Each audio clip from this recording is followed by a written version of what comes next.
Boshlaydi. Assalomu alaykum. Hurmatli tadbirkorlar, hurmatli jamoat.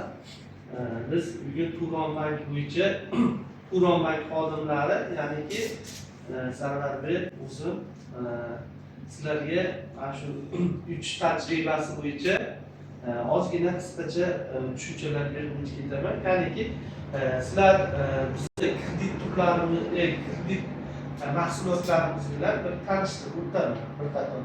Bizda hozirgi kunda mahallani rivojlantirish hamda kam ta'minlangan oilalarni qo'llab-quvvatlash maqsadida 30 million so'mgacha 25% yillik stavka asosida 4 yilga o'zini o'zi band qilgan shaxslarga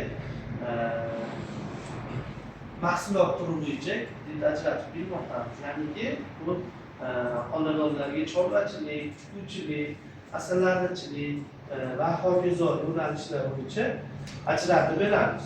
Bundan tashqari sizlarga yana qulaylik bo'lishi uchun biz 300 million so'mgacha garov asosida kredit turimiz ham bor.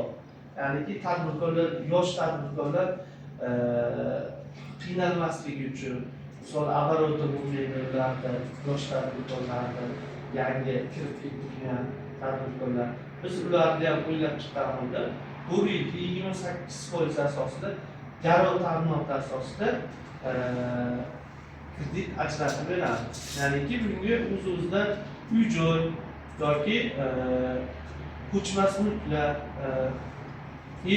avtomashinalarni ham qo'yish mumkin. Bundan tashqari aholiga yanada qulaylik yaratish maqsadida ipoteka kreditlarimiz ham bor. Bu hozirgi kunda 16,5% asosida ajratilyapti. 20 yilga boshlang'ich badali 20% bo'ladi.